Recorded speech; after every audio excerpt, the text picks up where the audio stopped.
Em nome do Pai, do Filho e do Espírito Santo. Amém. Sejam todos bem-vindos a mais uma catequese, a mais um audiobook do Catecismo do Metropolita Euroteus de Lepanto. Chegamos a mais uma quarta-feira, a mais um capítulo deste catecismo e chegamos ao quinto capítulo. Todas as quarta-feiras, um capítulo novo até completarmos este catecismo.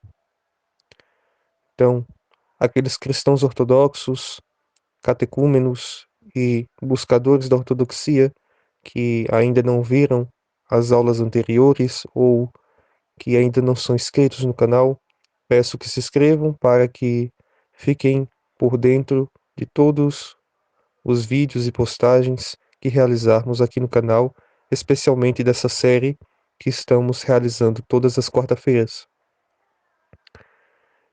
Sigamos então com o audiobook do quinto capítulo. Depois do regresso do filho pródigo e o abraço do seu pai, o caritativo pai deu ordens para vesti-lo e prepará-lo para festejar e alegrar-se pelo seu regresso. A parábola disse que o pai ordenou a seus servos: quem são os servos que cumprem e obedecem à vontade do pai? Segundo os pais da igreja, já que a casa é a igreja, os servos são os clérigos. Eles recebem o mandamento de Deus para vestir o filho pródigo que voltou. Cristo chamou os 12 apóstolos, os santificou, os formou, deu a eles o Espírito Santo e os mandou por todo o mundo para batizar, catequizar, instruir aos homens, sobretudo, disse aos seus discípulos: quem vos ouve, a mim ouve, quem vos rejeita, a mim rejeita, e quem me rejeita, rejeita aquele que me enviou. Assim, os apóstolos não são os representantes de Cristo, mas o mistério sensível da presença de Cristo entre nós. São seus instrumentos sensíveis para a celebração de seus santos mistérios, os sacramentos.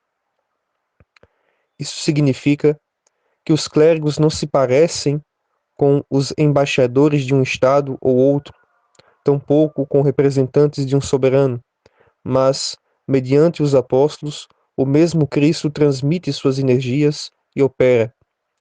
Quando os apóstolos perdoam, o mesmo Deus também perdoa e ratifica. Aos clérigos pertencem os bispos, os presbíteros e os diáconos. Os bispos são a cabeça visível de uma igreja concreta, como tipo e lugar da cabeça da igreja, ou seja, de Cristo. Na pessoa dos bispos recebemos a Cristo.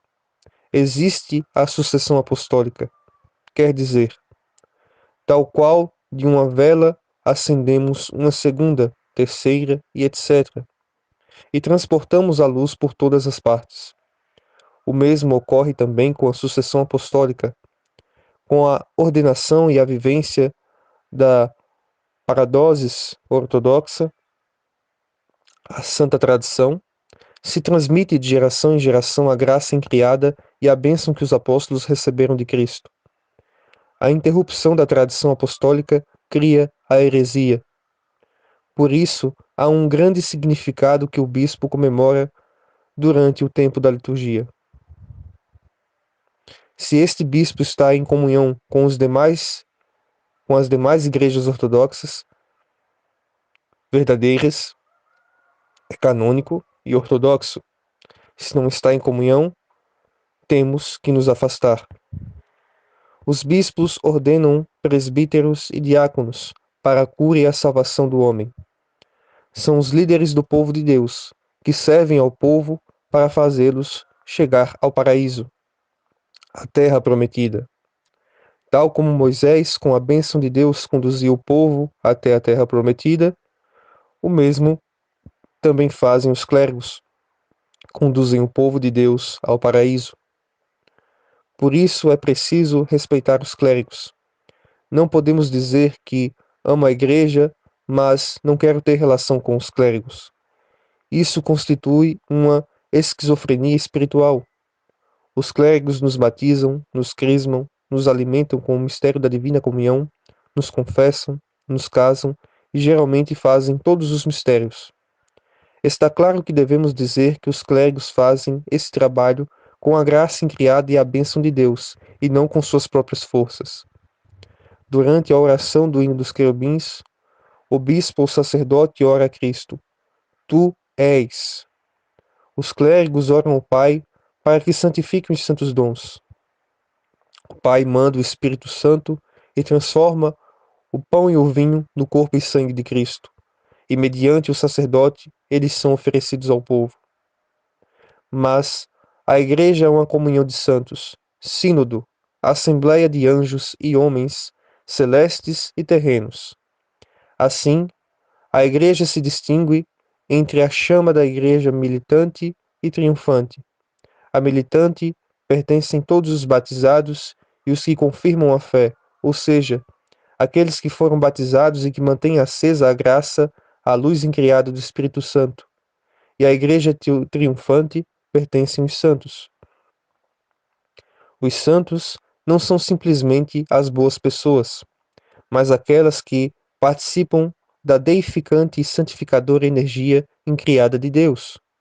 Deus criou o mundo com a sua incriada energia criadora.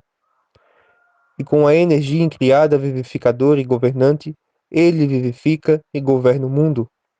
E com sua energia incriada deificante ou santificadora, ele santifica ou glorifica o mundo. A energia incriada vivificante e governante cura o homem, não cura o homem e nem o salva, isto é, não é porque foi criado que o homem se salvará.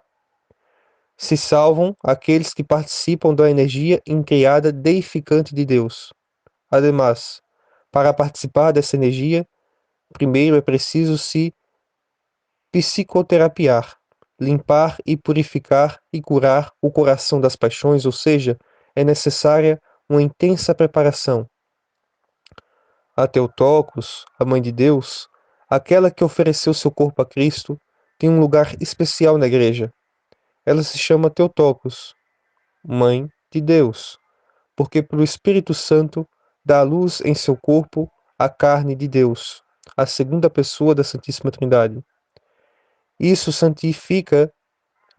significa que ela não deu à luz a um bom homem que mais tarde se tornou um grande profeta, o qual tomou a graça de Deus e converteu-se no Filho de Deus. O Logos de Deus era Deus, antes da concepção e depois do nascimento da Panagia, toda pura. A Panagia, a Virgem Maria, se caracteriza como sempre virgem. Era virgem antes do nascimento e permaneceu virgem durante e depois do nascimento. Um é o mediador entre Deus e os homens, e este é Cristo. A Panagia, a Santíssima Virgem, é mediadora entre nós e Cristo. Amamos a Panagia por duas razões. Primeiro, porque amamos a Cristo, e segundo, para chegar ao amor de Cristo. Assim como o amor pela Panagia é fruto ou caminho para o amor de Cristo. E à Igreja triunfante pertencem todos os santos. Eles são os profetas, os justos do Antigo Testamento, os apóstolos, os santos durante os séculos. Aos últimos pertencem os mártires que deram testemunho e sofreram o martírio por Cristo, e os monges que exercitaram nos mosteiros ou no deserto para Cristo, e os casados que cumpriram a vontade de Deus dentro de sua família. Existem santos de todas as camadas sociais do povo, de todas as idades, de todos os estados, de todas as épocas.